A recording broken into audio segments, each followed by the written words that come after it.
السلام علیکم ورحمۃ اللہ وبرکاتہ۔ نحمده ونصلی علی رسولہ الکریم، اما بعد فاعوذ باللہ من الشیطان الرجیم، بسم اللہ الرحمن الرحیم۔ رب اشرح لی صدری ویسر لی امری واحلل عقدۃ من لسانی یفقہوا قولی۔ وَإِذَا سَأَلَكَ عِبَادِي عَنِّي فَإِنِّي قَرِيبٌ أُجِيبُ دَعْوَةَ الدَّاعِ إِذَا دَعَانِ فَلْيَسْتَجِيبُوا لِي وَلْيُؤْمِنُوا بِي لَعَلَّهُمْ يَرْشُدُونَ۔ اور جب میرے بندے آپ سے میرے بارے میں سوال کریں تو کہہ دیجئے بے شک میں قریب ہوں، میں پکارنے والے کی پکار کا جواب دیتا ہوں جب وہ مجھے پکارے۔ تو ان کو چاہیے کہ یہ میرا حکم مانیں اور مجھ پر ایمان رکھیں تاکہ وہ ہدایت پائیں۔ فَاسْتَغْفِرُوهُ ثُمَّ تُوبُوا إِلَيْهِ إِنَّ رَبِّي قَرِيبٌ مُجِيبٌ۔ سو اس سے بخشش مانگو، پھر اس کی طرف پلٹ آؤ، یقیناً میرا رب قریب ہے، قبول کرنے والا ہے۔ لا الہ الا اللہ واللہ اکبر والحمد للہ وسبحان اللہ ولا حول ولا قوۃ الا باللہ۔ اللہم صلی علی محمد وعلی آل محمد کما صلیت علی ابراہیم وعلی آل ابراہیم انک حمید مجید۔ اللہم بارک علی محمد وعلی آل محمد کما بارکت علی ابراہیم وعلی آل ابراہیم انک حمید مجید۔ پروگرام قریب مجیب کے سلسلے میں آج ہم قرض کی ادائیگی کی دعاؤں کے بارے میں پڑھیں گے۔ اس سے پہلے ہم نے غم اور پریشانی اور مصیبت سے بچنے کی دعائیں پڑھی تھی۔ انسانی غموں میں سے ایک بڑا غم قرض کا غم ہوتا ہے۔ قرض ایک مصیبت ہے جس سے چھٹکارا پانا انسانی صحت کے لیے بہت ضروری ہے، اس کے دین اور ایمان کی حفاظت کے لیے بڑا ضروری ہے، اس کی آخرت کی نجات کے لیے بڑا ضروری ہے۔ اس لیے انسان کو حد الوسع کوشش کرنی چاہیے کہ وہ کوشش کے علاوہ یعنی قرض کی ادائیگی کی کوشش کے ساتھ ساتھ اللہ تعالیٰ سے دعا بھی کرتا رہے۔ عمومی طور پر اگر دیکھا جائے تو مال اللہ کی نعمت ہے۔ مال کو اللہ تعالیٰ نے زندگی کے قیام کا ذریعہ بنایا ہے۔ اس پر انسانوں کی معیشت اور انسانوں کی مصلحتوں کا دار و مدار ہے۔ سورۃ الملک میں اللہ تعالیٰ فرماتے ہیں هو الذی جعل لکم الارض ذلولا فامشوا فی مناکبها وکلوا من رزقہ والیہ النشور۔ اللہ وہی ہے جس نے تمہارے لیے زمین کو تابع کر دیا، بس اس کے اطراف میں چلو اور اس کے رزق میں سے کھاؤ اور اسی کی طرف دوبارہ جی اٹھنا ہے۔ مال کا درست استعمال قابل تعریف ہے اور ناجائز استعمال قابل مذمت ہے۔ مال کمانا، مال میں محنت کرنا پسندیدہ ہے، لیکن مال کا غلام بن جانا ناپسندیدہ ہے۔ نبی صلی اللہ علیہ وسلم نے فرمایا، یہ دنیا کا مال ہرا بھرا اور شیریں ہے۔ مسلمان کا وہ مال کتنا عمدہ ہے جو حلال ذرائع سے کمایا گیا ہو، پھر اس نے اسے اللہ کے راستے میں یتیموں اور مسکینوں اور مسافروں کے لیے وقف کر دیا، یعنی خود کمایا اور پھر دوسروں پر جو ضرورت مند تھے ان پر خرچ بھی کیا۔ لیکن جس شخص نے ناجائز ذرائع سے مال جمع کیا تو اس کی مثال اس کھانے والے کی طرح ہے جو کھاتا ہے مگر اس کا پیٹ نہیں بھرتا۔ ایسا مال قیامت کے دن اس کے خلاف گواہی دے گا۔ یعنی مال انسان اگر صحیح طریقے سے کمائے اور صحیح جگہ پر خرچ کرے تو بہت بڑے فائدوں کا حامل ہے، اور اگر غلط طریقے سے حاصل کرتا ہے اور غلط جگہ پر خرچ کرتا ہے تو بہت بڑے وبال کا ذریعہ بھی ہے۔ جہاں تک قرض کا تعلق ہے تو اللہ تعالیٰ نے قرض کے لین دین کو مباح قرار دیا ہے، یعنی جائز ہے، کیونکہ انسان کبھی مال کا محتاج ہوتا ہے، اسے اپنے لیے یا اپنے اہل و عیال کے لیے یا کاروبار کے لیے قرض کی ضرورت پیش آ جاتی ہے، تو اس لیے ہمارے دین نے اس چیز کو جائز قرار دیا کہ انسان ایک دوسرے سے قرض کا لین دین کر سکے، اور خصوصاً قرض لینے کی اجازت دے دی، لیکن اس کے ساتھ ساتھ اس کے شرائط اور اس کے آداب بھی متعین کیے کہ قرض دینے والے اور قرض لینے والے کو دینی اور دنیاوی خطرات سے محفوظ رکھا جا سکے۔ قرآن مجید میں قرض کے احکام کے بارے میں تفصیلی ہدایات سورۃ البقرہ کی آیت نمبر 282 میں آتی ہیں، جو ایک طویل آیت ہے۔ اس میں اللہ تعالیٰ نے تمام احکامات واضح کر دیے ہیں کہ اس سلسلے میں کیا کرنا چاہیے اور کیا نہیں کرنا چاہیے۔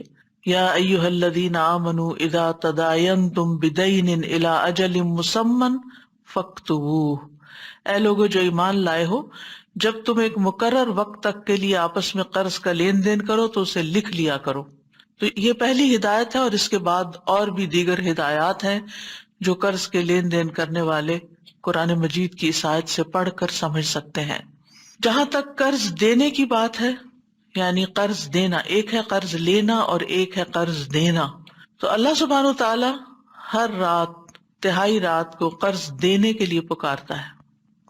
ابو ہریرہ کہتے ہیں کہ رسول اللہ صلی اللہ علیہ وسلم نے فرمایا کہ اللہ آدھی رات یا رات کے آخری تہائی حصے میں آسمان دنیا پر نزول فرماتا ہے اور فرماتا ہے کون ہے جو مجھ سے دعا کرے تو میں اس کی دعا قبول کروں، یا وہ مجھ سے سوال کرے تو میں اس کو عطا کروں۔ پھر فرماتا ہے کون ایسے رب کو قرض دے گا جو نہ تو فقیر ہے اور نہ کسی کا حق مارنے والا ہے۔ گویا اللہ سبحانہ تعالیٰ کے راستے میں خرچ کرنے کو اللہ تعالیٰ اپنے ذمہ بطور قرض لیتے ہیں، یعنی کون ہے جو اللہ کے راستے میں دے گا۔ تو یاد رکھیے، بندوں کو قرض دینا صدقے کی قسم ہے۔ رسول اللہ صلی اللہ علیہ وسلم نے فرمایا کل قرض صدقہ، ہر قرض صدقہ ہے۔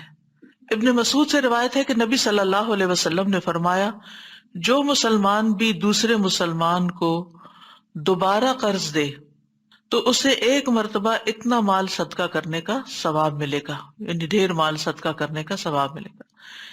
یعنی جس نے 2 بار قرض دیا، ایک بار آیا بندہ اس کو دے دیا، پھر دوسری بار آ گیا پھر دیا، تو اس کو اتنا مال، یعنی ایک مرتبہ جو دیا گویا اس نے وہ صدقے میں دے دیا۔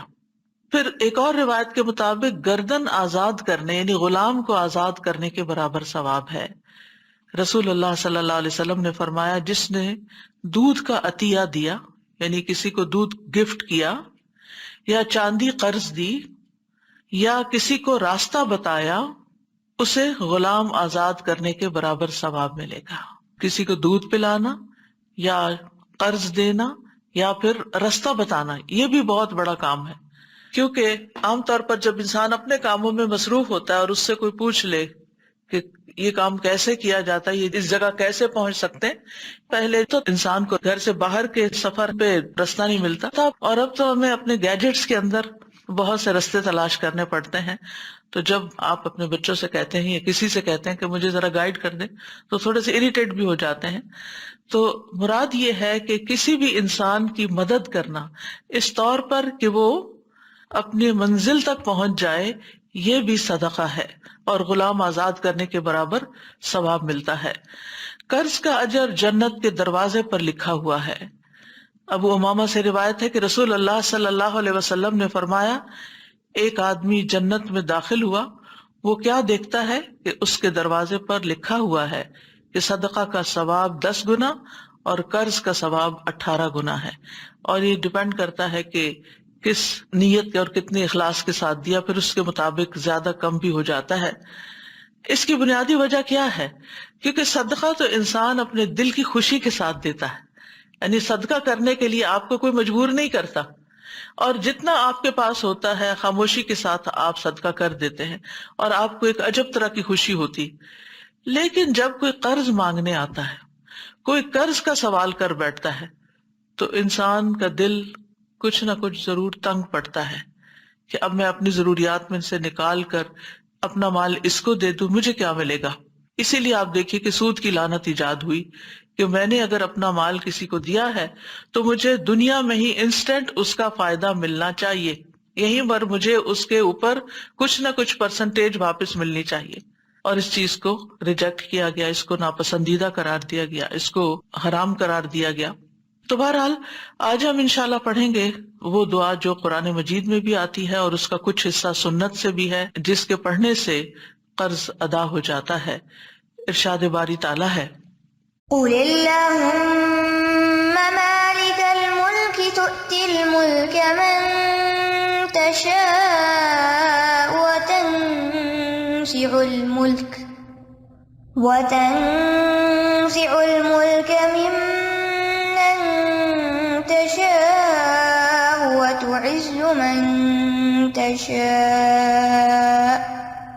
وتعز من تشاء وتذل من تشاء بيدك الخير إنك على كل شيء قدير۔ آیت کے آخر میں آتا ہے، رحمان الدنیا والآخرہ ورحیمہما تعطیہما من تشاء وتمنع منہما من تشاء ارحمنی رحمتا تغنینی بہا عن رحمت من سواک۔ یہ دعا کا حصہ ہے جو آیت کے آگے لگایا گیا ہے۔ اس سلسلے میں جو روایت آتی ہے وہ یہ، حضرت انس سے روایت ہے کہ رسول اللہ صلی اللہ علیہ وسلم نے حضرت معاذ سے فرمایا، کیا میں تمہیں ایسی دعا سکھا دوں کہ جس کے ساتھ تم دعا کرو، اگر تم پر احد پہاڑ کے برابر بھی قرضہ ہو تو اللہ اسے تم سے ادا کر دے گا۔ اے معاذ، یہ دعا پڑھو۔ اور اس کے بعد یہ پوری دعا اللہم مالک الملک سے لے کر ان رحمت من سواک تک نبی صلی اللہ علیہ وسلم نے ان کو سکھائی۔ جہاں تک اس آیت کا تعلق ہے تو اللہ سبحانہ تعالیٰ اس آیت میں اپنی بے پناہ قوت اور قدرت کا اظہار کرتے ہیں۔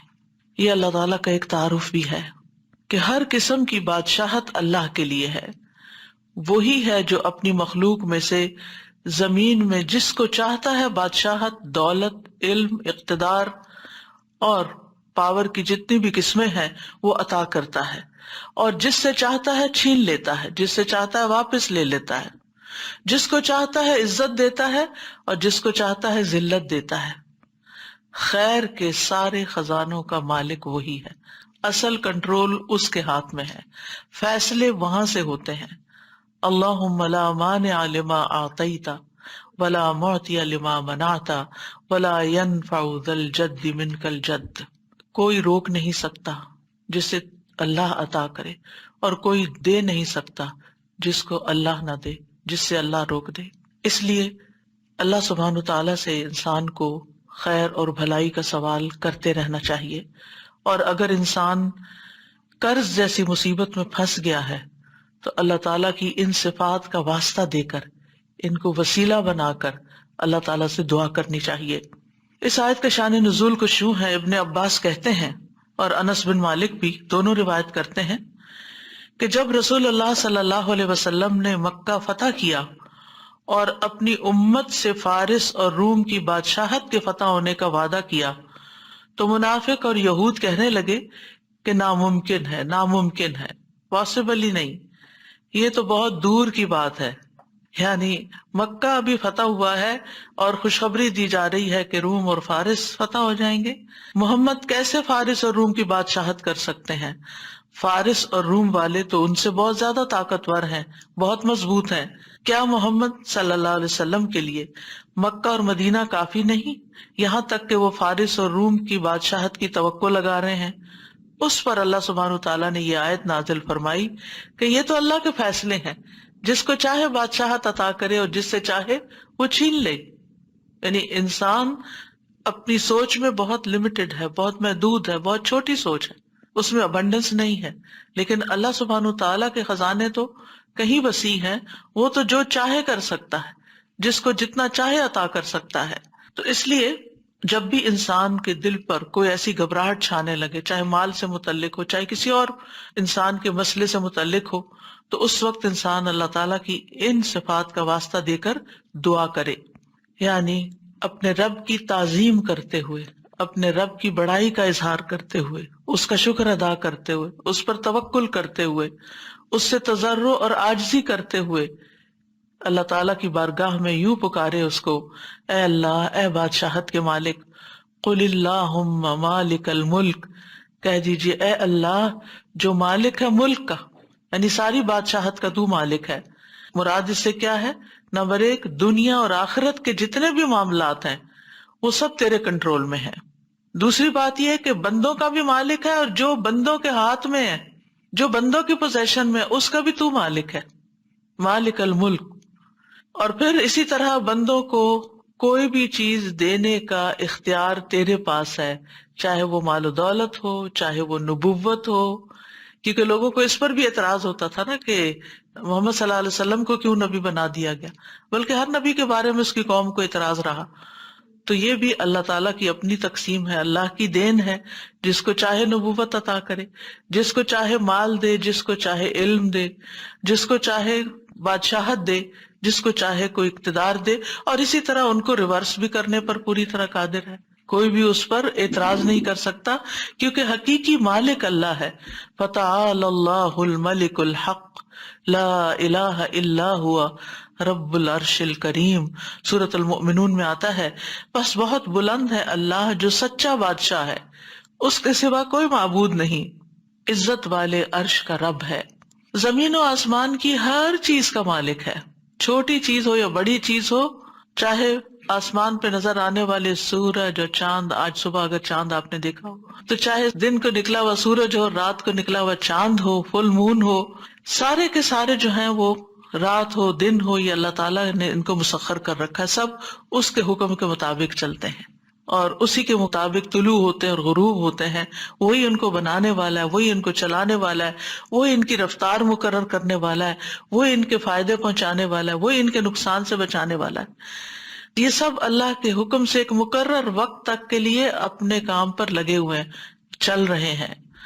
اور پھر ذالکم اللہ ربکم لہ الملک، یہ ہے اللہ تمہارا رب جس کے لیے ساری بادشاہت ہے۔ اسی طرح سورۃ یاسین میں آتا ہے فسبحان الذی بیدہ ملکوت کل شیء والیہ ترجعون، پاک ہے وہ ذات جس کے ہاتھ میں ہر چیز کی حکومت ہے اور اسی طرح تم اس کی طرف لوٹائے جاؤ گے۔ زندگی اور موت کا مالک بھی وہی ہے، لہ ملک السماوات والارض یحیی ویمیت وہو علی کل شیء قدیر، آسمانوں اور زمین کی بادشاہت اسی کے لیے ہے، وہی زندہ کرتا ہے، وہی موت دیتا ہے، اور وہ ہر چیز پر پوری قدرت رکھتا ہے۔ یعنی اگر وہ فیصلہ کر لے زندگی دینے کا تو کوئی موت نہیں دے سکتا، اور اگر اس نے زندگی ختم کرنے کا فیصلہ کر لیا تو دنیا بھر کے ڈاکٹرز بھی مل کر کسی کو موت کے منہ سے نہیں بچا سکتے۔ اس معاملے میں بھی پورا اختیار اللہ سبحانہ و تعالیٰ ہی کا ہے۔ پھر رزق کا مالک بھی وہی ہے، ہمارے جسم کا مالک بھی وہی، آنکھ، کان، دل، دماغ، سب کچھ۔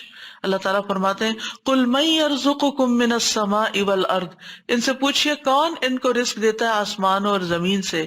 أَمَّن يَمْلِكُ السَّمْعَ وَالْأَبْصَارَ، کون ہے جو سمع اور بصر کا مالک ہے؟ وہی مالک ہے۔ وَمَن يُخْرِجُ الْحَيَّ مِنَ الْمَيِّتِ وَيُخْرِجُ الْمَيِّتَ مِنَ الْحَيِّ وَمَن يُدَبِّرُ الْأَمْرَ فَسَيَقُولُونَ اللَّهُ فَقُلْ أَفَلَا تَتَّقُونَ، کون ہے جو زندہ کو مردہ سے اور مردہ کو زندہ سے نکالتا ہے؟ کون ہے جو تدبیر کرتا ہے سارے معاملات کی؟ وہ ضرور کہیں گے کہ اللہ۔ تو کہہ دیجئے کیا پھر تم ڈرتے نہیں ہو؟ یعنی جس رب کے اختیار میں یہ ساری چیزیں ہیں، ذرے سے لے کے پوری کائنات تک، عرش تک، ہر چیز کا مالک وہ ہے، تو پھر کیا فرض بنتا ہے کہ اس کی طرف رجوع کیا جائے، اس سے مانگا جائے اور اس کی عظمت کا احساس دل میں رکھا جائے، اسی کو سب سے بڑا سمجھا جائے۔ کیونکہ مشکل یہ ہے کہ ہم دنیا میں کسی کے پاس کچھ تھوڑا سا مال یا اختیار یا اقتدار یا کوئی اسکل یا ہنر یا علم، کوئی ڈگری، کوئی عہدہ دیکھ لیتے ہیں تو ہم اس سے توقعات لگا بیٹھتے ہیں کہ یہ ہمارے کام کر دے گا، جبکہ اصل اختیار کا مالک تو اللہ ہے۔ اس لیے ہر معاملے میں اس کو پکاریں۔ لوگ آپ کے ساتھ انصاف کریں تب بھی، لوگ آپ کے ساتھ ظلم کریں تب بھی اسی کی طرف رجوع کریں۔ اور نبی صلی اللہ علیہ وسلم نے فرمایا لا مالک الا اللہ عز وجل، اللہ عز وجل کے سوا کوئی مالک نہیں ہے۔ پھر یہ کہ اس کی ملکیت میں کوئی شریک بھی نہیں ہے، یعنی نہ صرف یہ کہ مالک ہے بلکہ کلی مالک ہے، کوئی اس کا شریک نہیں.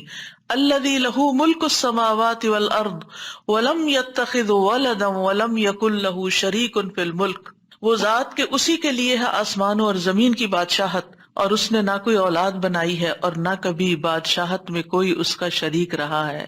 اللہ کے سوا کوئی بھی ایسا نہیں کہ جو کسی چیز کا حقیقی مالک ہو. یہ وقتی طور پر جو چیزیں ہماری ملکیت میں دے دی گئی ہیں، جن چیزوں کی کنجیاں ہمارے ہاتھ میں دے دی گئی ہیں، یہ صرف ٹیمپرریلی ہے. جب آپ اس دنیا میں نہیں ہوں گے تو اس میں سے کوئی کسی بھی چیز پر آپ کا اختیار نہیں ہوگا. جب تک آپ زندہ ہوتے ہیں، آپ مثلاً خود کمانے والے ہوتے ہیں، اپنے اولاد پہ خرچ کر رہے ہوتے ہیں، آپ اپنی اولاد کو پاکٹ منی بھی دیتے ہیں تو آپ ان کو 7 انسٹرکشنز دیتے ہیں کہ یہ اس طرح اور اس طرح خرچ کرنا اور ان کاموں میں نہیں لگانا. لیکن انسان کی وفات کے بعد جب اس کا مال تقسیم ہوتا ہے تو اس کی انسٹرکشن کہاں ہوتی ہے؟ کچھ بھی نہیں کہہ سکتا. پھر اولاد چاہے تو صدقہ کر دے، اولاد چاہے تو کسی غلط کام میں لگا دے، کچھ بھی کرے، پھر آپ کا تو کوئی اختیار نہیں. ہمارا اختیار ہمارے جسم پر، یعنی آنکھوں کانوں پر، یا ہماری اولاد پر کسی حد تک، یا ہمارے مال پر کسی حد تک، یہ صرف اور صرف چند دن کی بات ہے جو دنیا کا کچھ حصہ ہے، اور یہ بھی اصل میں اللہ نے دے رکھا ہے. اور اس میں بھی ہم پوری طرح کلی طور پر مالک نہیں ہوتے، یعنی اس میں بھی صرف اتنے کے مالک ہے جتنا اللہ کا اذن ہوتا ہے. باقی چیزیں ہوتے ہوئے بھی، بہت کچھ کرنا چاہتے ہوئے بھی ہم کر نہیں پاتے کیونکہ اللہ کا اذن نہیں ہوتا. اور قرآن مجید میں بار بار اس بات کی تردید کی گئی ہے کہ غیر اللہ کسی چیز کے مالک نہیں ہے. لا یملکون لکم رزقا، وہ تمہارے رزق کے مالک نہیں.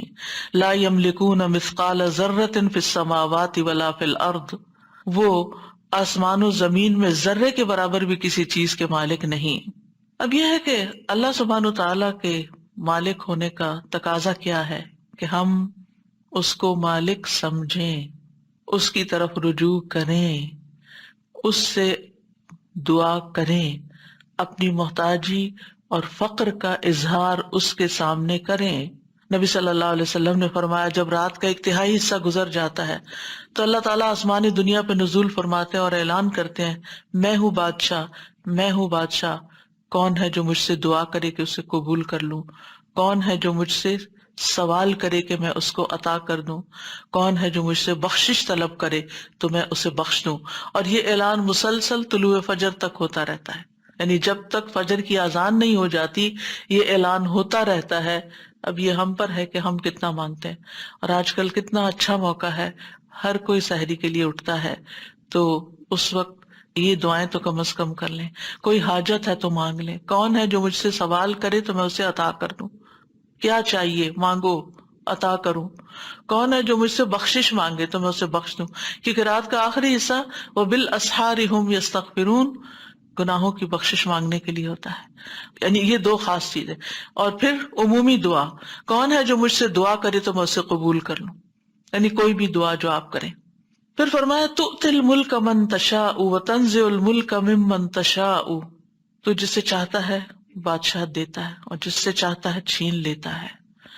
اس میں بادشاہت کی تمام اقسام موجود ہیں، یعنی عقل کی بادشاہت، صحت کی بادشاہت، اخلاق حسنہ کی بادشاہت، حکم کو جاری کرنے اور قدرت کی بادشاہت، محنت کی بادشاہت، سرمایوں کی ملکیت کی بادشاہت، ہر طرح کی بادشاہت، ہر طرح کا ملک، یعنی ہر طرح کی کنٹرول جس کو کہتے ہیں نا، یہ سب شامل ہے.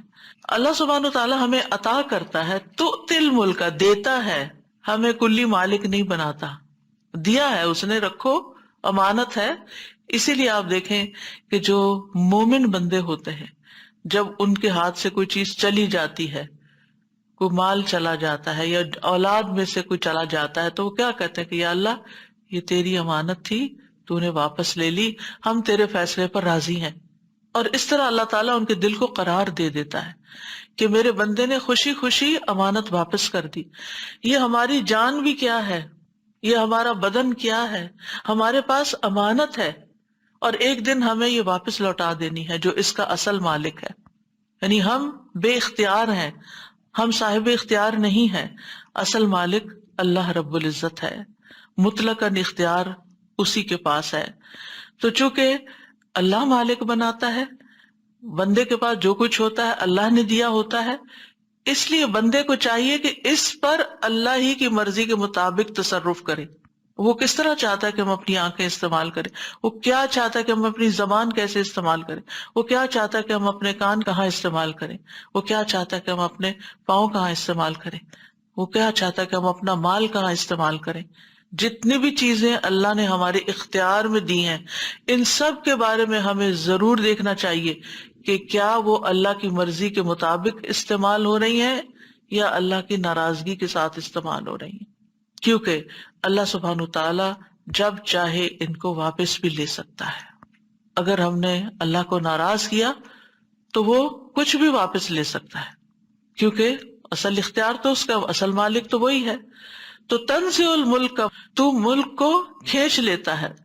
تو نزع کا ایک معنی لے لینا اور ایک معنی روک دینا، یعنی جس کو تو چاہتا ہے دیتا ہے، جس سے چاہتا ہے روک لیتا ہے نہیں دیتا، اور جس کو چاہتا ہے دے کے پھر وہ واپس لے لیتا ہے، کھینچ لیتا ہے، یعنی دینے کے بعد پھر چھین لیتا ہے. کیونکہ سارے کا سارا فضل اللہ کے ہاتھ میں ہے. قل ان الفضل بید اللہ یؤتیہ من یشاء واللہ واسع علیم. ان سے کہیے کہ فضل تو اللہ کے اختیار میں ہے، وہ جسے چاہے دے دے، کیونکہ وہ بہت وسعت والا اور سب کچھ جاننے والا ہے. آسمان اور زمین کی کنجیاں اللہ کے لیے ہیں. لہ مقالید السماوات والارض یبسط الرزق لمن یشاء ویقدر انہ بکل شیء علیم. اسی کے لیے ہیں کنجیاں آسمانوں اور زمین کی، جس کے لیے چاہتا ہے کشادہ کر دیتا ہے اور جس کے لیے چاہتا ہے تنگ کر دیتا ہے. ہر چیز کو خوب جاننے والا ہے. واللہ یقبض ویبسط والیہ ترجعون. اور جس کو جتنا چاہتا ہے دیتا ہے. قارون کو بڑے بڑے خزانوں کا مالک بنا دیتا ہے اور جب چاہتا ہے اس سے واپس بھی لے لیتا ہے. تو بات یہ ہے کہ ہمارے پاس جو بھی کوئی نعمت ہے، وما بکم من نعمت فمن اللہ، اس لیے ہمیں کسی معاملے میں غرور اور تکبر کا شکار نہیں ہونا چاہیے کہ یہ میں ہوں، یہ میرا ہے، یہ میرے پاس ہے.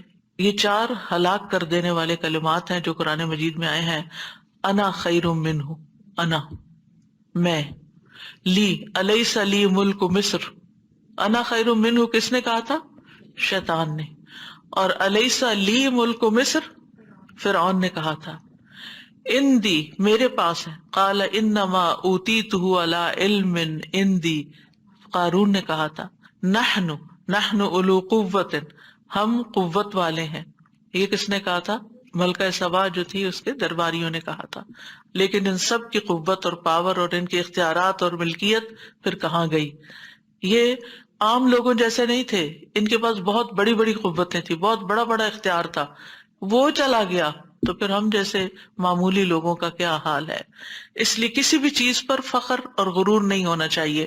وَتُعِزُّ مَن تَشَاءُ وَتُذِلُّ مَن تَشَاءُ، تو ہی جسے چاہتا ہے عزت دیتا ہے اور جس کو چاہتا ہے ذلت دیتا ہے. عزت کا معنی طاقت اور غلبہ بھی ہوتا ہے، صرف بادشاہت ہی نہیں. یعنی عزت و ذلت کا مالک بھی ہے، یعنی کہ یہ بادشاہت کے ساتھ بھی لازم ہے اور اس کے علاوہ بھی.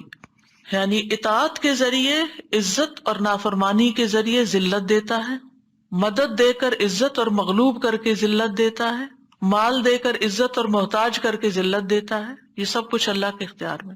لیکن اللہ اپنے اولیاء کو ذلیل نہیں کرتا. اللہ کے اولیاء جو ہوتے ہیں، اللہ کے جو دوست ہوتے ہیں، وہ اطاعت کرتے ہیں، نافرمانی نہیں کرتے، پھر بھی ان کا نقصان ہو جاتے ہیں. وہ دوسروں کی مدد کرتے ہیں لیکن خود بعض اوقات مغلوب ہو جاتے ہیں. وہ دوسروں کو دینے والے ہوتے ہیں لیکن خود کبھی محتاج ہو جاتے ہیں. تو یہ سب کچھ کیا ہے؟ یہ ان کی آزمائش کے لیے ہوتا ہے، اللہ تعالیٰ کی ناراضگی کی وجہ سے نہیں ہوتا.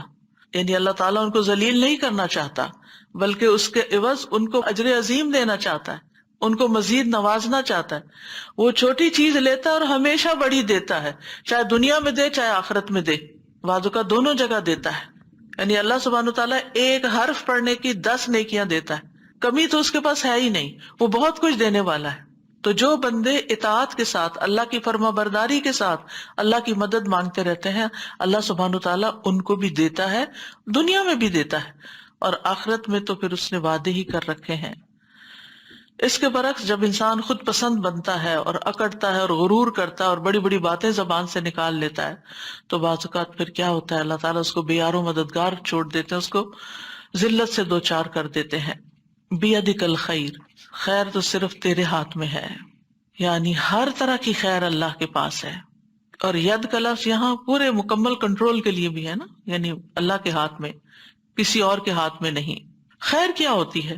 ہر وہ چیز خیر ہے جس میں بندے کے لیے مصلحت اور فائدہ ہوتا ہے، یعنی ہمارے لیے ہر فائدے کی چیز خیر ہے۔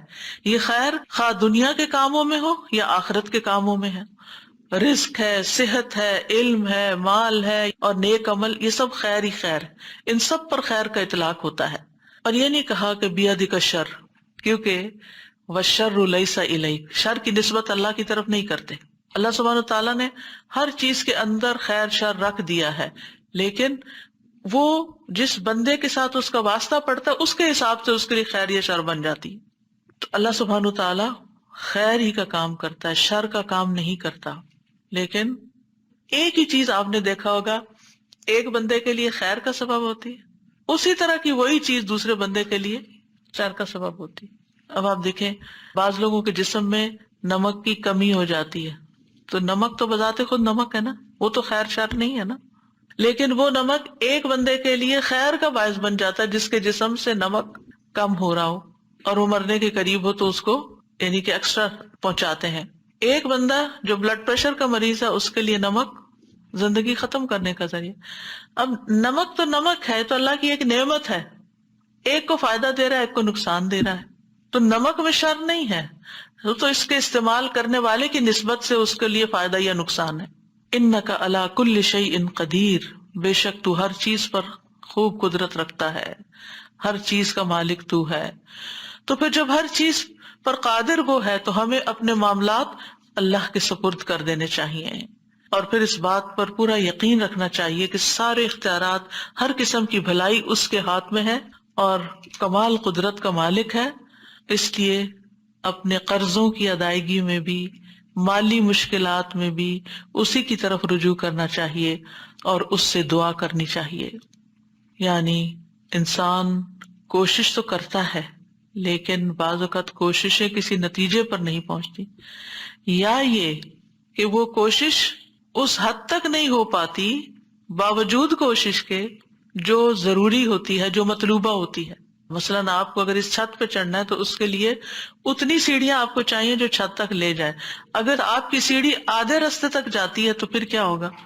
آپ چڑھ کے کھڑے رہیں، آپ اوپر نہیں چڑھ سکتے۔ تو اسی طرح بعض اوقات انسان کے اوپر بہت بڑا قرضہ ہوتا ہے، بہت بڑی ذمہ داری ہوتی ہے، وہ جتنا بھی کما لے، وہ جتنی بھی محنت کر لے، وہ 2 3 جابز کر لے، وہ اس قابل نہیں ہوتا کہ وہ اپنا قرض ادا کر سکے، اپنا فرض پورا کر سکے۔ اس کو ضرورت ہوتی ہے کہ وہ اللہ سے مانگے، پھر اللہ تعالیٰ غیب سے اس کے لیے ایسے اسباب فراہم کر دے کہ جہاں اس کی سوچ بھی نہ جاتی ہو۔ یہ ہے دعا کا کام۔ جہاں تک قرض کا تعلق ہے تو قرض لینے سے حتی الامکان بچنا چاہیے۔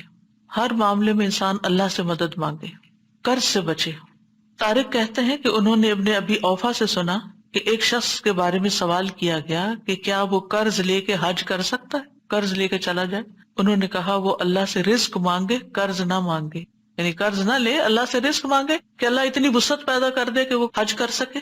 آج سے آپ یوں کہ 100 سال پہلے یا 50-60 سال پہلے لوگ صرف وہ خریدتے تھے جو ان کے پاس ہوتا تھا، اور شدید ضرورت جب پیش آتی تھی، کوئی اچانک بیماری آ گئی یا کوئی اور مصیبت آ گئی تو وہ قرض لے لیا کرتے تھے۔ صرف اس وقت قرض لیا جاتا تھا جب شدید ضرورت ہوتی تھی، لیکن اس وقت ہر بندے کو قرض لینے پر ابھارا جاتا ہے۔ کریڈٹ کارڈ کی شکل میں آپ دیکھیں کہ ہر شخص کسی نہ کسی طرح قرض کے تلے ہوتا ہے۔ آپ کے ہاتھ میں کچھ بھی نہیں ہے اور آپ چیز خریدے جا رہے ہیں تو گویا آپ قرض پر ہی ایک طرح سے خرید رہے ہیں۔ اور پھر اگر آپ اس لمیٹڈ عرصے میں مقرر تاریخ تک وہ قرض ادا نہیں کرتے تو پھر آپ کے اوپر کیا آ جاتا ہے؟ سود آ جاتا ہے۔ اور اس طرح آپ دیکھیں کہ بعض لوگ صرف خواہشات پوری کرنے کی، ان کی ضرورت نہیں ہوتی چیزیں، چونکہ آسان ہے اس چیز کا حاصل کرنا۔ یعنی اس وقت دنیا میں بہت سارے لوگ ایسے ہیں کہ جو وہ کچھ اپنے پاس رکھتے ہیں جن کے وہ حقیقی مالک نہیں ہیں، وہ ان کی پوزیشن میں نہیں ہے چیزیں، وہ سب قرض پر لی ہوئی ہیں۔ اور قرض اتنا زیادہ کہ سب کچھ بیک وقت دینے کی بھی ہمت استطاعت نہیں ہے. تو آپ دیکھیے کہ بلا وجہ ایسی چیزیں خریدنا اور اپنے آپ کو قرض تلے رکھنا یہ ناپسندیدہ ہے. ابن ابی اوفا سے سوال کیا کہ ایک شخص حج کے لیے قرض لے سکتا ہے یا نہیں، تو انہوں نے کہا کہ نہیں. یعنی حج کس پر فرض ہے؟ جس کے پاس وسعت ہے. اس پر تو فرض ہی نہیں جس کے پاس وسعت نہیں. وہ قرض لے کر کیوں حج کرنا چاہتا ہے؟ قرض لینا دراصل اپنے آپ کو امن سے نکال کر خوف میں مبتلا کرنا ہے. چاہے آپ کے بینک میں پیسے ہوں اور آپ سمجھتے ہو کہ آپ کا ڈیٹ جلدی ادا ہو جائے گا، لیکن پھر بھی جو آپ کے ہاتھ میں ہے وہاں سے خریداری کریں بنسبت اس ذریعے کے کہ جو آپ کے ہاتھ میں نہیں اور آپ قرض لے کے خریداری کریں اور پھر آپ کا قرض چکایا جائے. عقبہ بن عامر کہتے ہیں کہ رسول اللہ صلی اللہ علیہ وسلم نے فرمایا، اپنے آپ کو پرامن ہونے کے بعد خطرے میں مبتلا نہ کیا کرو. لوگوں نے پوچھا یا رسول اللہ صلی اللہ علیہ وسلم وہ کیسے؟ فرمایا قرض لے کر. یعنی جب آپ قرض لیتے ہیں، چاہے آپ کہیں یا نہ کہیں، آپ کے اوپر ایک سٹریس ضرور آتا ہے. آج کی زندگی میں بہت کچھ انسان کے پاس نعمتوں کی فراوانی ہوتے ہوئے بھی وہ سٹریس کا شکار کیوں ہے؟ اپنے لائف سٹائل کی وجہ سے، کہ وہ قرض کے لین دین کو آسان سمجھتا ہے. جو شخص قرض سے پاک ہو اس کے لیے جنت کی ضمانت ہے. یعنی ایسی زندگی گزارو کہ جس میں قرض نہ ہو. نبی صلی اللہ علیہ وسلم نے فرمایا، جس شخص کی روح جسم سے اس حال میں جدا ہو کہ وہ 3 چیزوں سے بری ہو، یعنی 3 چیزیں اس کے اندر نہیں، وہ جنت میں داخل ہوگا. نمبر 1 تکبر نہیں اس کے دل، اپنے آپ کو کوئی چیز نہیں سمجھتا. دوسرا ہے قرض، اور تیسرا ہے مال غنیمت میں خیانت، کہ اس کے پاس مال غنیمت ہے یا آپ یوں سمجھے کہ وہ اللہ کے مال کا مالک ہے، جیسے کسی نے اس کے ہاتھ میں ڈونیشن رکھی یا اس کو کوئی امانت اس طرح کی دی اور پھر وہ اس میں خیانت کر لیتا ہے، وہ اپنے اوپر خرچ کر لیتا ہے یا اپنی مرضی سے اس میں جس کام کے لیے کسی نے دیا وہ نہیں کرتا، کچھ اور شروع کر دیتا ہے. یعنی کسی کے مال کو اپنے اختیارات سے استعمال کرنا شروع کر دیتا ہے. تو جو شخص ان 3 چیزوں سے پاک ہوگا اس کے لیے جنت کی ضمانت ہے. لہذا قرض میں زندگی بسر نہ کرے انسان.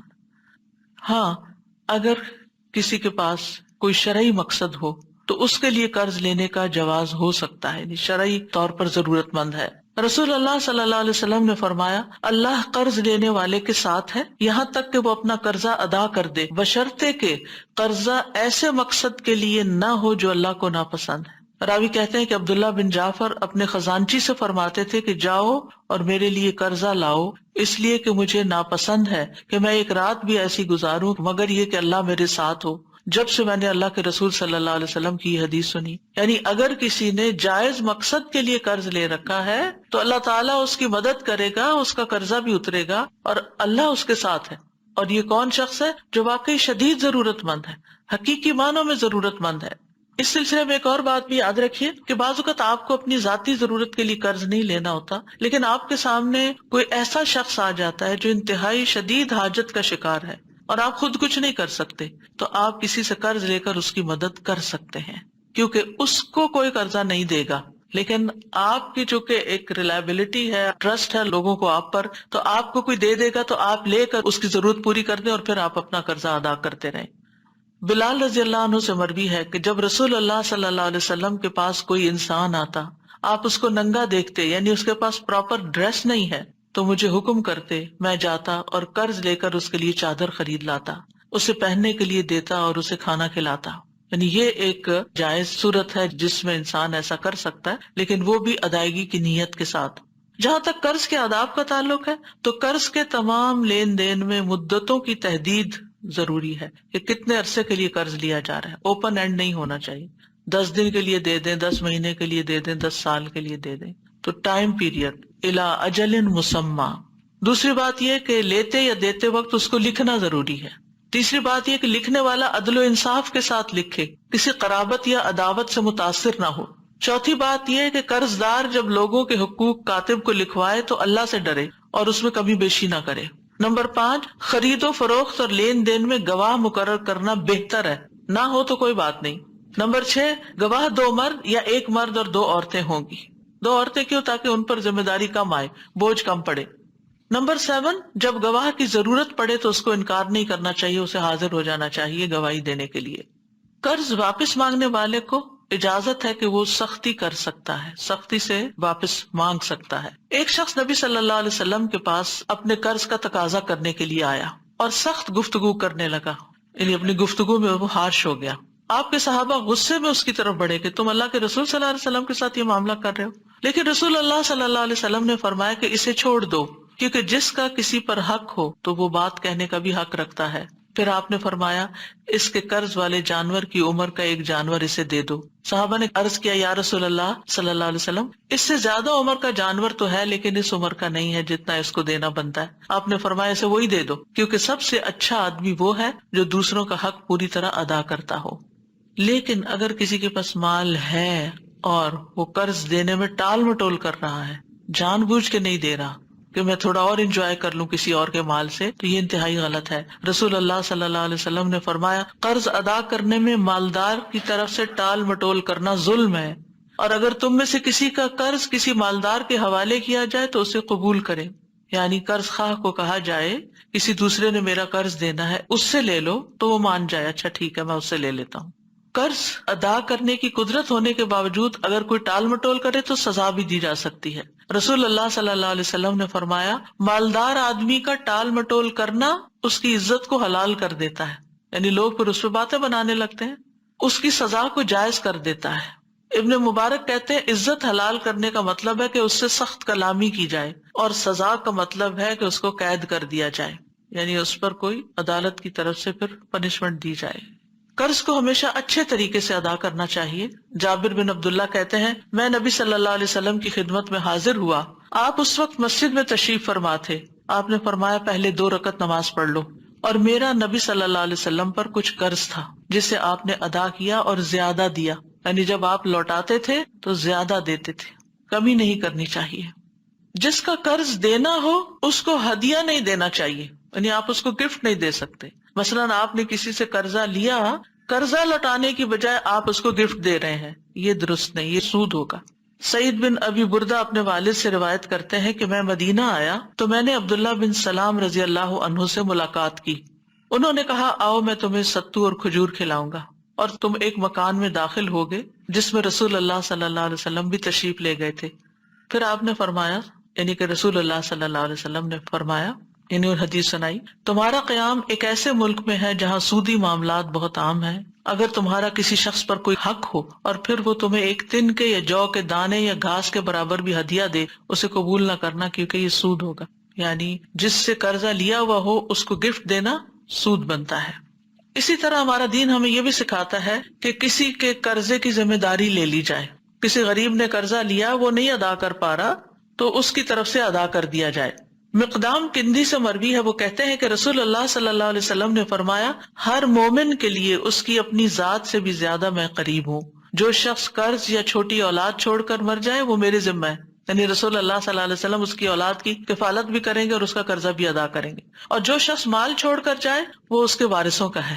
اسی طرح زکوٰۃ کے مال سے قرض کی ادائیگی کی جا سکتی ہے۔ قرآن مجید میں آتا ہے انما الصدقات للفقراء والمساکین والعاملین علیہا والمؤلفۃ قلوبہم وفی الرقاب والغارمین وفی سبیل اللہ وابن السبیل فریضۃ من اللہ واللہ علیم حکیم۔ صدقات تو صرف فقیروں اور مسکینوں کے لیے ہیں، اور ان پر مقرر عاملوں کے لیے، ورکرز کے لیے، اور ان کے لیے جن کے دلوں میں الفت ڈالنی مقصود ہے، ایسے نان مسلم جن پہ آپ خرچ کریں تو وہ مسلمان ہو جائیں، اور گردنیں چھڑانے میں یعنی غلاموں کو آزاد کرنے میں، اور قرض داروں کے قرض اتارنے میں، اور اللہ کے راستے میں فی سبیل اللہ نیکی کے کام جو، اور مسافر میں یعنی جس کے پاس اب سفر کی حالت میں کچھ نہ رہے، لٹ جائے۔ یہ اللہ کی طرف سے ایک فریضہ ہے اور اللہ سب کچھ جاننے والا کمال حکمت والا ہے۔ اصل میں مسافر کو زکوٰۃ کیوں دی جائے گی، قرض کیوں نہیں دیا جائے گا؟ کیونکہ وہ تو چلا جائے گا، وہ واپس کیسے کرے گا آ کے؟ تو اگر آپ کے پاس صدقات نہیں ہے تو آپ قرض ہی دے دیں تاکہ وہ اپنی ضرورت پورے کرے اور اپنے ملک چلا جائے۔ ابو سعید کہتے ہیں کہ رسول اللہ صلی اللہ علیہ وسلم نے فرمایا کسی مالدار کے لیے صدقہ حلال نہیں، یعنی زکوٰۃ لینا حلال نہیں، سوائے 5 مواقع کے۔ نمبر 1 زکوٰۃ وصول کرنے والے کے لیے، کہ اگر وہ ایسی جگہ جاب کرتا ہے جیسے زکوٰۃ فاؤنڈیشن ہے یا کوئی اور، کہ جہاں زکوٰۃ کا لین دین ہوتا ہے، اکٹھی بھی کی جاتی ہے، ڈسٹریبیوٹ بھی کی جاتی ہے، اور وہ وہاں کام کرتا ہے، تو اس کی جو تنخواہ ہوگی وہ زکوٰۃ ہی کے مال میں سے ہوگی، وہ جائز ہے۔ نمبر 2 اپنے مال سے خریدنے والے کے لیے، یعنی زکوٰۃ کا مال کہیں بک رہا ہے تو آپ اس کو خرید لیتے ہیں اور اس کے بدلے میں پیسے دے دیتے ہیں۔ نمبر 3 مقروض کے لیے، یعنی جس پہ قرضہ ہے وہ زکوٰۃ لے کے قرضہ ادا کر سکتا ہے، بشرطے کہ جینوئن ریزن کے لیے شدید ضرورت میں قرضہ لیا ہو۔ نمبر 4 جہاد فی سبیل اللہ میں، اور نمبر 5 ایک اس صورت میں کہ مسکین کو کسی نے کوئی چیز بھیجی ہو اور وہ اسے مالدار کی طرف ہدیے کے طور پر بھیج دے، یعنی غریب مسکین فقیر کو زکوٰۃ دی گئی، اس نے لے لی، رکھ لی، پھر اسے خیال آیا کہ اس کا کوئی بہن بھائی ہے، کوئی دوست ہے، اس کو میں نے گفٹ دینا ہے۔ اب یہ مسکین اس مال کا مالک بن چکا ہے، اب زکوٰۃ والی کنڈیشن ہٹ چکی ہے، اب یہ اس کی ملکیت میں آ گیا مال، اس مال میں سے وہ اپنے کسی بہن بھائی وغیرہ کو کوئی تحفہ دینا چاہے دے سکتا ہے۔ پھر یہ کہ قرض معاف کر دینا بھی ایک نیکی ہے۔ حضرت عائشہ کہتی ہے کہ رسول اللہ صلی اللہ علیہ وسلم نے دروازے پر 2 جھگڑا کرنے والوں کی آواز سنی جو بلند ہو گئی تھی۔ ایک آدمی دوسرے سے قرض میں کچھ کمی کرنے اور تقاضے میں کچھ نرمی برتنے کے لیے کہہ رہا تھا، اور دوسرا کہتا تھا کہ اللہ کی قسم میں یہ نہیں کروں گا۔ آخر رسول اللہ صلی اللہ علیہ وسلم ان کے پاس گئے اور فرمایا، کہاں ہے وہ شخص جو اللہ کی قسم کھا کے کہہ رہا تھا میں نیکی نہیں کروں گا، یعنی معاف نہیں کروں گا؟ اس نے عرض کیا، اللہ کے رسول میں ہوں، میرا ساتھی جو چاہے میں اسے معاف کر دیتا ہوں۔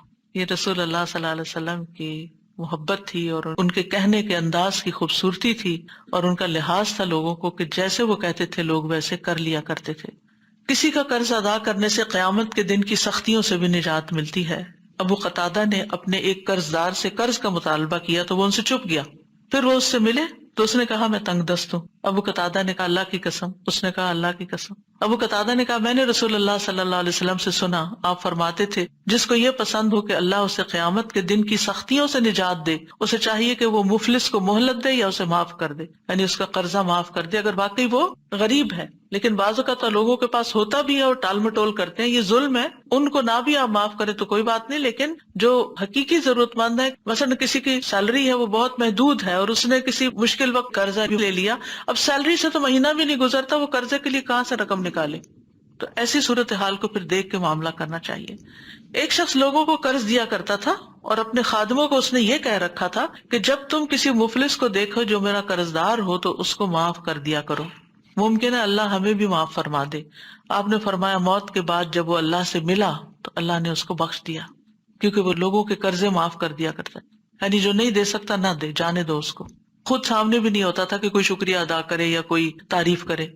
قرضہ معاف کرنے والے سے موت کے وقت فرشتے بھی درگزر کرتے ہیں۔ نبی صلی اللہ علیہ وسلم نے فرمایا تم سے پہلے گزشتہ امتوں کے کسی شخص کی روح کے پاس موت کے فرشتے آئے اور پوچھا تو نے کچھ اچھے کام بھی کیے ہیں؟ روح نے جواب دیا میں اپنے ملازمین سے کہا کرتا تھا کہ وہ لوگوں کو جو مقروض ہیں مہلت دے دیں یا محتاجوں کو معاف کر دیا کریں۔ آپ نے فرمایا پھر فرشتوں نے بھی اس سے درگزر کیا، یعنی اس کی جان آسانی سے لی۔ قرضہ معاف کرنے پر اللہ کے عرش کے سائے میں جگہ ملے گی۔ رسول اللہ صلی اللہ علیہ وسلم نے فرمایا جس نے تنگ دست کو مہلت دی یا اس کا قرضہ معاف کر دیا تو اللہ قیامت کے دن اسے اپنے عرش کے سائے میں رکھے گا، جس دن اللہ کے سائے کے سوا کوئی سایہ نہ ہوگا۔ اب یہ کہ قرض ادا بھی کرنا چاہیے، اس کی بھی بڑی اہمیت ہے۔ جو قرض کی ادائیگی کی نیت رکھتا ہے اللہ تعالیٰ کی مدد ہوتی ہے اس کے ساتھ۔ رسول اللہ صلی اللہ علیہ وسلم نے فرمایا جس پر قرضہ ہو اور وہ اس کی ادائیگی کا ارادہ اور نیت رکھتا ہو کہ میں نے دینا ہے تو اللہ کی طرف سے اس کی مدد ہوگی اور اللہ اس کے رزق کے لیے ایسے اسباب پیدا فرما دے گا کہ جس سے اس کا قرضہ ادا ہو جائے گا۔ انسان کو قرض ادا کرنے کی سب سے زیادہ فکر کرنی چاہیے۔ ابو ہریرہ کہتے ہیں کہ نبی صلی اللہ علیہ وسلم نے فرمایا میرے لیے یہ بات باعث مسرت نہیں کہ میرے لیے احد پہاڑ کے برابر سونا ہو اور تیسری رات مجھ پر آ جائے اور ان میں سے 1 دینار بھی میرے پاس باقی ہو سوائے اس دینار کے کہ اس کو میں اپنے قرض کی ادائیگی کے لیے بچا کے رکھوں۔ اگر کوئی شخص پوری کوشش کرتا ہے اور پھر بھی ادا نہیں کر سکتا تو اس کے لیے نبی صلی اللہ علیہ وسلم نے فرمایا میری امت میں سے جو شخص قرض کا بوجھ اٹھائے اور اسے ادا کرنے کی کوشش کرتے ہوئے فوت ہو جائے لیکن وہ ادا نہ کر سکے تو میں اس کا ولی ہوں۔ یعنی دنیا میں جب آپ تھے تو آپ اس کی طرف سے ادا کر دیتے تھے اور ہو سکتا ہے قیامت کے دن اس شخص کو آپ کی سفارش مل جائے۔ میت جو مال چھوڑ کر جائے اس میں سے سب سے پہلے قرض کی ادائیگی ہونی چاہیے۔ نبی صلی اللہ علیہ وسلم نے قرض وصیت سے پہلے ادا کرنے کا حکم دیا، اگرچہ قرآن مجید میں پہلے وصیت کا ذکر آتا ہے اور بعد میں قرض کا، لیکن پریکٹیکلی عملی طور پر قرض پہلے ادا ہوگا۔ جو شخص قرض ادا کر سکتا اور نہ کرے تو پھر کیا ہوتا ہے؟ فرمایا مومن کی جان اس وقت تک لٹکتی رہتی ہے جب تک اس پر قرض موجود ہو. یعنی یہ بھی ہو سکتا ہے کہ یعنی جان نکلنے میں مشکل ہو، اور یہ بھی ہو سکتا ہے کہ بعد میں بھی یعنی وہ جو اوپر جاتی ہیں روحیں وہ اوپر نہ جا سکیں. قرض کی وجہ سے روح قید میں ہوتی ہے. رسول اللہ صلی اللہ علیہ وسلم نے صحابہ کو خطبے میں فرمایا، کیا یہاں بنی فلان کا کوئی شخص ہے؟ تو کسی نے کوئی جواب نہیں دیا. پھر پوچھا، کیا یہاں بنو فلان کا کوئی شخص ہے؟ پھر کسی نے جواب نہیں دیا. آپ نے پھر پوچھا تو ایک شخص نے کھڑا ہو کر کہا، میں ہوں یا رسول اللہ. آپ نے فرمایا، پہلے 2 بار پوچھنے پر تم نے مجھے جواب کیوں نہیں دیا؟ کس چیز نے روکا تمہیں؟ میں تو تمہاری بھلائی کی خاطر تمہیں پکار رہا تھا. تمہارا ساتھی اپنے قرض کے سبب قید میں ہے. سمرہ کہتے ہیں، میں نے دیکھا کہ ایک شخص اٹھا اور اس نے قرض ادا کر دیا، یہاں تک کہ کوئی اس سے اپنا قرضہ مانگنے والا نہ بچا. یعنی یہ جو بندہ آیا تھا اس کا قرض آپ ادا کرنا چاہتے تھے، تو زندہ ہے تب بھی، یعنی وہ ایک طرح سے جکڑا ہوا اور مر گیا ہے تب بھی. شہید سے بھی قرض معاف نہیں، یعنی شہید کی روح بھی معلق ہوتی ہے جب تک قرض نہ ادا کرتے. رسول اللہ صلی اللہ علیہ وسلم نے فرمایا، شہید سے سوائے قرض کے سب گناہ بخش دیے جاتے ہیں. نبی صلی اللہ علیہ وسلم نے ایسے لوگوں کا جنازہ نہیں پڑھایا جن کے ذمہ قرض ہوتا. اگر ادا نہ کرنے کی نیت سے کوئی قرض لے تو اس کے بارے میں آپ نے فرمایا کہ جو کوئی لوگوں کا مال قرض کے طور پر ادا کرنے کی نیت سے لیتا تو اللہ اس کی طرف سے ادا کر دے گا، اور جو کوئی نہ دینے کے لیے لیتا ہے اللہ اس کو تباہ کر دے گا. رسول اللہ صلی اللہ علیہ وسلم نے فرمایا، جو مرد بھی قرض لے اور اس کی نیت یہ ہو کہ قرضہ نہیں دے گا، ادا نہیں کرے گا، وہ اللہ سے چور بن کے ملے گا یعنی قیامت کے دن. اور جو شخص قرض ادا نہ کرے اور اس کے بغیر ہی فوت ہو جائے، اس کے بارے میں رسول اللہ صلی اللہ علیہ وسلم ایک جگہ بیٹھے ہوئے تھے جہاں جنازے رکھے جاتے تھے. آپ نے اپنا سر آسمان کی طرف اٹھایا، پھر اپنی نگاہ کو نیچے کیا، پھر اپنا ہاتھ پیشانی پر رکھ کے فرمایا، سبحان اللہ سبحان اللہ، کیا سختی اتری ہے. فرماتے ہیں کہ ہم نے پہچان لیا اور ہم خاموش ہو گئے. جب دوسرا دن ہوا تو میں نے پوچھا کہ کیا سختی ہے جو نازل ہوئی ہے؟ آپ نے فرمایا، قرض کے بارے میں. اس ذات کی قسم جس کے قبضے میں میری جان ہے، اگر کوئی شخص اللہ کے راستے میں شہید کر دیا گیا ہو، پھر وہ زندہ ہو جائے، پھر اسے مار ڈالا جائے، پھر زندہ ہو جائے، پھر قتل کیا جائے، اور اس پر قرض ہو تو وہ جنت میں داخل نہ ہوگا حتیٰ کہ اس کا قرض ادا کر دیا جائے. یعنی قرض ایسی چیز ہے جسے لازماً ادا کرنا ہی چاہیے یا پھر معاف کروا لینا چاہیے. قرض ادا نہ کرنے والے کا قیامت کے دن نیکیوں سے قرض ادا ہوگا، یعنی چھوڑا نہیں جائے گا وہاں بھی. رسول اللہ صلی اللہ علیہ وسلم نے فرمایا، جو آدمی مقروض ہو کر مرا تو یاد رکھے کہ وہاں درہم و دینار نہیں ہوں گے، وہاں تو نیکیوں اور برائیوں کا تبادلہ ہوگا. یعنی اگر نیکیاں کم پڑ گئی تو جس سے قرضہ لیا تھا اس کی برائیاں لینی پڑے گی سزا بھگتنے کے لیے. قرض کی ادائیگی میں اللہ سے مدد مانگنی چاہیے، ویسے تو ہر معاملے میں، لیکن خاص طور پر ایسے پریشان کن حالات میں اللہ تعالیٰ سے دعا کرنی چاہیے. اور اس میں ہم دیکھتے ہیں کہ عبداللہ بن زبیر کہتے ہیں کہ جنگ جمل کے موقع پر جب زبیر کھڑے ہوئے تو مجھے بلایا، میں ان کے پہلو میں جا کے کھڑا ہوا.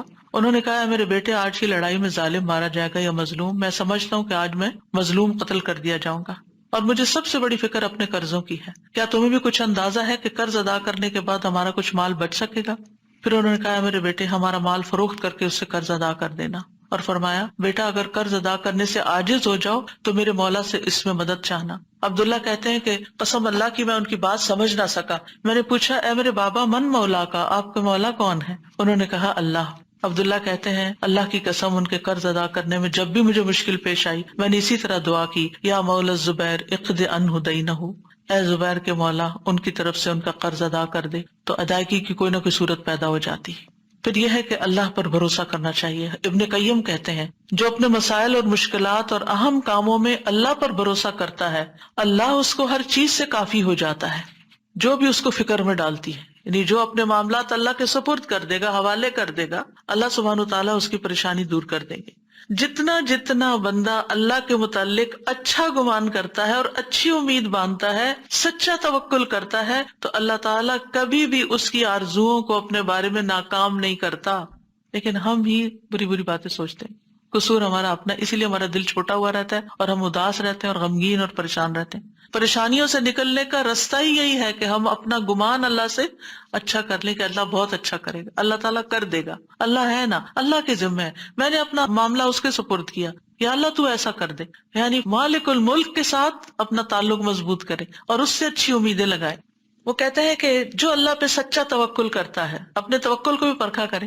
کہ کتنا سچا ہے، صرف کہنے کی حد تک تو نہیں کہ دل بھی یقین کر رہا ہے۔ اللہ کبھی بھی اس کی آرزوؤں کو اپنے بارے میں ناکام نہیں کرتا۔ اللہ کسی امید باندھنے والے کی آرزوؤں اور امیدوں کو ناکام اور نا امید نہیں کرتا، اور نہ ہی کسی عمل کرنے والے کے عمل کو ضائع کرتا ہے۔ اور ایمان لانے کے بعد اللہ پر بھروسہ کرنے، اس سے امید لگانے، اس سے اچھا گمان کرنے سے بڑھ کر سینے کو زیادہ فراخ اور وسیع کرنے والی کوئی اور چیز نہیں۔ یعنی اگر سینے کی گھٹن اور اندر ایک پریشانی اور ایک غم دبا ہوا اور چھپا ہوا ہے تو اس کے لیے کیا کریں؟ اللہ پر بھروسہ کریں، اللہ سے اچھی امیدیں لگائیں، اللہ سے اچھا گمان رکھیں، تو انشاءاللہ دل کھل جائے گا۔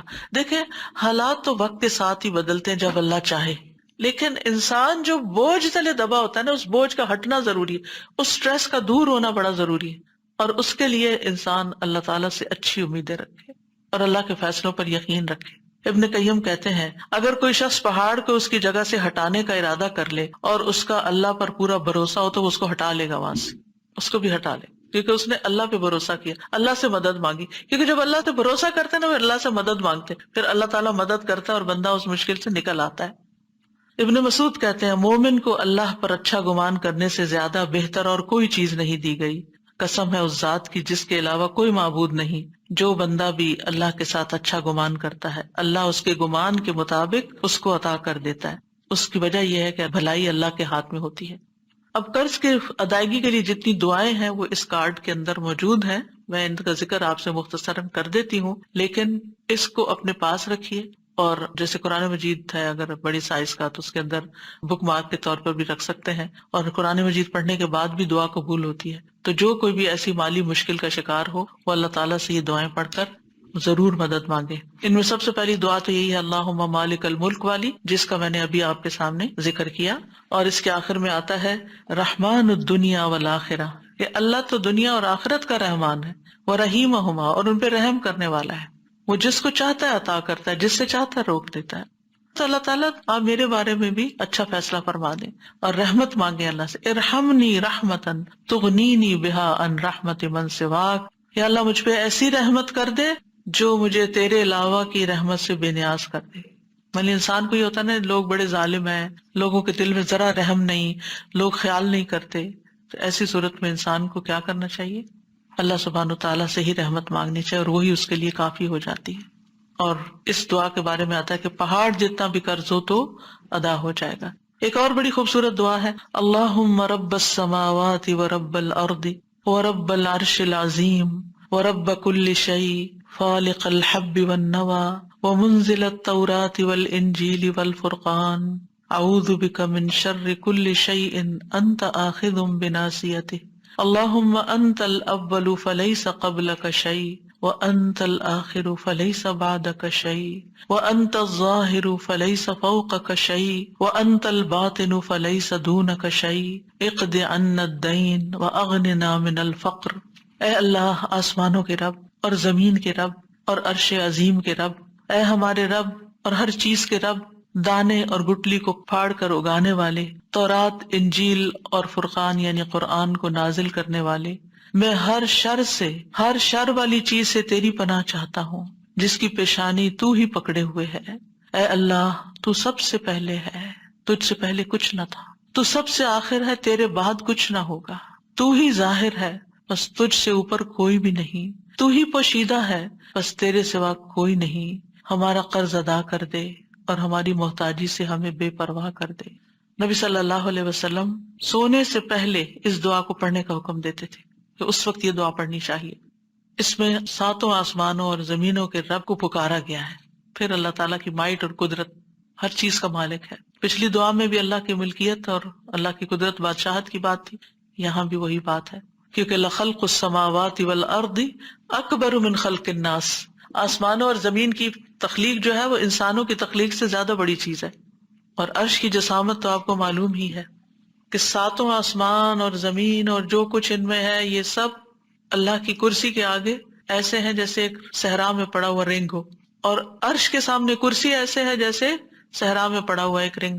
تو آپ سوچئے کہ آپ کتنی بڑی بڑی چیزوں کا واسطہ دے رہے ہیں جو اللہ نے پیدا کی ہیں، اور پھر چھوٹی سے چھوٹی چیزوں بھی اللہ کی قدرت ہے۔ اگر دعا کو آپ دیکھیں تو ایک طرف آسمان و زمین اور جو ان میں ہے بڑے بڑے مخلوقات، اور پھر عرش کا واسطہ، اور اس کے بعد سب سے چھوٹی چیز فالق الحب والنوا، دانے اور گٹلی کا، گٹلی سے درخت نکلتے ہیں عموماً اور دانوں سے فصلیں اگتی ہیں، اس کا بھی رب تو ہے، ایک ایک ذرے کا رب تو ہے. یعنی اللہ کی قدرت نرالی ہے. یعنی کس طرح اللہ سبحانہ وتعالیٰ چیزوں کو بڑھاتا ہے، پھیلاتا ہے، پیدا کرتا ہے. اور پھر یہ کہ عظیم کتابوں کی بات کی گئی، تورات، انجیل اور قرآن کی، یہ بڑی بڑی کتابیں ہیں، یہ اللہ کی بڑی چیزوں میں سے ہیں، یعنی بہت بڑا کلام ہے اللہ کا. اور قرآن کو فرقان کہا گیا کیونکہ حق و باطل میں فرق کرتا ہے. آسمانی کتابیں اللہ کا کلام ہے، اس لیے ان کے ساتھ رب نہیں آیا، باقی جو مخلوقات ہیں ان کے ساتھ رب آیا ہے اگر دعا کو غور کریں. ان ساری چیزوں کو وسیلہ دے کر اللہ سے اپنی حاجت رکھی جائے، ہر قسم کی شر سے پناہ مانگی جائے اور پھر اللہ سے حفاظت مانگی جائے. ہر جاندار کے شر سے حفاظت مانگی گئی ہے، چاہے وہ انسان ہو، چاہے وہ جنات ہو، چاہے کوئی بھی مخلوق ہو، ان سب کے شر سے اللہ مجھے بچا لے. اور پھر اللہ تعالیٰ کے اسماء حسنیٰ کا وسیلہ ہے. کتنی عظیم دعا ہے یہ. اسماء حسنیٰ میں انت الاول فلیس قبلک شیء وانت الاخر فلیس بعدک شیء، انت الظاہر فلیس فوقک شیء وانت الباطن فلیس دونک شیء. یعنی ان 4 اسماء کو بیان کیا گیا ہے. پہلا زمانے کے لحاظ سے تمام مخلوقات کا احاطہ کرتا ہے، دوسرا جگہ کے اعتبار سے زمانی احاطے پر الاول اور الآخر دلالت کرتے ہیں، اور مکانی احاطے پر الظاہر اور الباطن. اور پھر آخر میں دعا کیا مانگی گی؟ قرضے سے نجات دے دے اور فقر سے پناہ دے دے کہ آئندہ کبھی ضرورت ہی نہ پڑے. پھر ایک اور دعا ہے اللہم انی اعوذ بک من المأثم والمغرم، اے اللہ میں گناہ اور قرض سے تیری پناہ مانگتا ہوں. یعنی اتنی بری چیز ہے کہ جس کو گناہ کے ساتھ یہاں مینشن کیا گیا ہے. گناہ جو ہے یہ انسان کو سزا کی طرف لے جاتی ہے، اسی طرح قرض انسان کو ذلت کی طرف لے جاتا ہے. ایک مرتبہ نبی صلی اللہ علیہ وسلم سے پوچھا گیا کہ اے اللہ کے رسول، آپ کثرت سے مغرم اور مأثم سے پناہ مانگتے ہیں، اس کی کیا وجہ ہے؟ آپ نے فرمایا جب انسان پہ قرض چڑھ جاتا ہے یہاں تک کہ وہ اس کو ادا نہیں کر سکتا تو پھر وہ کیا کرتا ہے؟ بات کرتا ہے تو جھوٹ بولتا ہے، وعدہ کرتا ہے تو خلاف کرتا ہے، یعنی اس سے برائیوں کا دروازہ کھل جاتا ہے. پھر یہ ہے کہ قرض کی وجہ سے بعض اوقات بندے اور طرح بھی گناہ گار ہو جاتے ہیں، تو اس لیے قرض سے پناہ مانگی گئی. اور یہ جو دعا آپ کو سکھائی گئی ہے یہ قرض سے پناہ کی دعا ہے. اور پھر نبی صلی اللہ علیہ وسلم پر ضروری نہیں کہ قرض ہوتا تھا، وہ اس لیے بھی بار بار یہ دہراتے اور سکھاتے تھے کہ امت کو طریقہ آ جائے. ایک اور بڑی خوبصورت دعا ہے اللہم اکفنی بحلالک عن حرامک واغننی بفضلک عمن سواک، اے اللہ مجھے حلال مال دے کر حرام سے باز رکھ اور مجھے اپنے فضل سے اپنے علاوہ دوسروں سے بے نیاز کر دے. اور اس میں چونکہ مال کا لفظ بذات خود آیا نہیں تو اس لیے ہر حرام سے بچا کے مجھے حلال کی طرف لے جا. اللہم اکفنا بحلالک، حلال ہمارے لیے کافی ہو جائے، تھوڑا بھی ہے تو بہت کافی ہو جائے، بجائے اس کے کہ ہم حرام کی طرف دیکھیں اور حرام سے اپنی خواہشات پوری کریں. حضرت علی کہتے ہیں کہ ایک غلام ان کے پاس حاضر ہوا جو قرض ادا کرنے سے عاجز ہو چکا تھا. اس نے عرض کیا میری مدد فرمائیے. علی رضی اللہ عنہ نے فرمایا میں تمہیں ایسے کلمات سکھاتا ہوں جو رسول اللہ صلی اللہ علیہ وسلم نے مجھے سکھائے. اگر تمہارے اوپر سبیر پہاڑ کے برابر بھی قرض ہو تو اللہ تعالیٰ اسے تمہاری طرف سے ادا کر دے گا. کہا کرو اللہم اکفنی بحلالک عن حرامک واغننی بفضلک عمن سواک. ایک اور دعا ہے اللہم انی اعوذ بک من الہم والحزن والعجز والکسل والبخل والجبن وضلع الدین وغلبۃ الرجال، اے اللہ میں تیری پناہ مانگتا ہوں غم اور رنج، عاجزی سے، سستی اور بخل سے اور بزدلی سے اور قرض چڑھ جانے سے اور لوگوں کے غلبے سے، غلبۃ الرجال. اور ایک اور جگہ قہر الرجال آتا ہے. اس حدیث کے بارے میں آتا ہے نبی صلی اللہ علیہ وسلم نے ابو طلحہ سے فرمایا کہ اپنے بچوں میں سے کوئی بچہ میرے لیے تلاش کر دو جو میری خدمت کرے جبکہ میں خیبر کے لیے نکلوں. ابو طلحہ اپنی سواری پر مجھے اپنے پیچھے بٹھا کے لے گئے. میں اس وقت ابھی لڑکا تھا جو بالغ ہونے کے قریب تھا. جب بھی رسول اللہ صلی اللہ علیہ وسلم کہیں قیام فرماتے تو میں آپ کی خدمت کرتا، یعنی چھوٹی بڑی چیزیں اٹھا کے لے آنا، رکھنا، چیزیں سیٹ کرنا. اکثر میں سنتا کہ آپ یہ دعا کرتے اللہم انی اعوذ بک من الہم والحزن والعجز والکسل والبخل والجبن وضلع الدین وغلبۃ الرجال. یہ آپ کی کثرت سے پڑھی جانے والی دعاؤں میں تھا. تو یہ آپ لکھ کے رکھ سکتے ہیں کہیں پر جہاں جو روزمرہ کی آپ کی دعائیں ہیں تاکہ آپ زیادہ سے زیادہ ان کو پڑھ سکیں. اسی طرح شروع میں نے بات کی تھی من ذا الذی یقرض اللہ قرضا حسنا، کون ہے جو اللہ کو قرض دے قرض حسنا ویضاعفہ لہ اضعافا کثیرہ، تو اس کے لیے بہت زیادہ گناہ اس کو بڑھا کے لوٹائے. ایک ہوتا ہے صدقہ کرنا، جیسے کسی غریب کو کھلا دیا، کسی مسکین کی مدد کر دی، کسی مقروض کا قرض اتار دیا. اور جو اللہ کو قرض دینا ہے وہ دین کی اشاعت، دین کی دعوت، دین کی خدمت، دین کے کاموں میں لگانا ہے، یعنی دین کی تعلیم کے سلسلے میں، دین کی دعوت کے سلسلے میں، دین کی کتابیں چھاپنے، دین کو پھیلانے کے لیے جو انسٹرومنٹس، جو ٹیکنالوجی استعمال ہوتی ہے، جو جگہیں استعمال ہوتی ہیں، ان کے اخراجات پوری کرنے کے لیے جب آپ یہ کام کرتے ہیں تو وہ اللہ تعالیٰ اپنے ذمہ قرض لیتا ہے اور اس کو کئی گنا بڑھا کے لوٹاتا ہے۔ وَيُضَاعِفَهُ لَهُ أَضْعَافًا كَثِيرًا، وہ کثیرہ کتنے ہیں وہ نہیں بتائے گئے۔ تو اس لیے آپ رمضان کے اس مبارک مہینے میں جو کہ ہے برکت والا، یا اس میں صدقہ کرنے کا اور اللہ کو قرض دینے کا ثواب کئی گنا زیادہ بڑھ جاتا ہے، تو ایسے نیکی کے کاموں میں بھی ضرور استعمال کریں اپنے مال کو، تاکہ قیامت کے دن آپ کے کام آئے اور کئی گنا بڑھا کے۔ کیونکہ اس کی لاجک یہ ہے، ایک حفظ اسٹوڈنٹ ہے مثلاً، آپ نے اس کو اسپانسر کیا، وہ حفظ کر گیا، اب وہ ہر سال تراویح پڑھا رہا ہے، کون اس کے ساتھ شریک ہو گیا اجر و ثواب میں؟ جس نے اس کی فیس دے کر اس کو اس مقام تک پہنچایا۔ ایک طالب علم ہے جو دین سیکھ رہا ہے، اس کے بیٹھنے کی کرسی آپ نے خرید کر دی، ایک ایک کرسی تو آپ نہیں خریدی، لیکن ایک مثال دے رہی ہوں، جس پر اس نے بیٹھ کے پڑھا، یا جس روشنی کو اس نے استعمال کیا، یا جس پانی کو اس نے استعمال کیا، وہ سارا اس کی تعلیم حاصل کرنے کے سلسلے میں تھا۔ وہ تعلیم حاصل کر کے چلا گیا، اس نے 1000 لوگوں کو پڑھا دیا، سکھا دیا، آگے پھیلایا اس کو۔ جہاں جہاں تک وہ نور جائے گا، آپ کی سپورٹ اس میں حصہ بن جائے گی۔ تو اس لیے خیر کے کاموں میں، فی سبیل اللہ کاموں میں خرچ کرنے میں کبھی بھی پیچھے نہ رہیں، کیونکہ عام طور پر جو پرسنل لیول پر ہم ضروریات ہوتے ہیں وہ پورے کر کے بہت ایک سینس آف اچیومنٹ محسوس کرتے ہیں، لیکن جہاں اجتماعی طور پر ہمیں خرچ کرنا پڑتا ہے، یا کسی باکس میں ڈالنا پڑتا ہے، یا ایسی جگہ دینا پڑتا ہے جہاں کوئی انسٹنٹلی ایکنالج نہیں کرتا، یا شکریہ نہیں کہتا، یا جزاک اللہ اس وقت نہیں بولتا، یا اپریشیٹ نہیں کرتا، تو پھر ہمیں لگتا ہے کہ جیسے ہم نے کچھ کیا ہی نہیں۔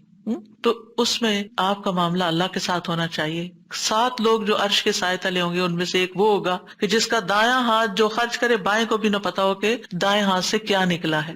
اور کبھی کبھی ایسے ہی بے حساب بھی خرچ کیا کریں تاکہ اللہ بھی آپ کو بے حساب لوٹائے۔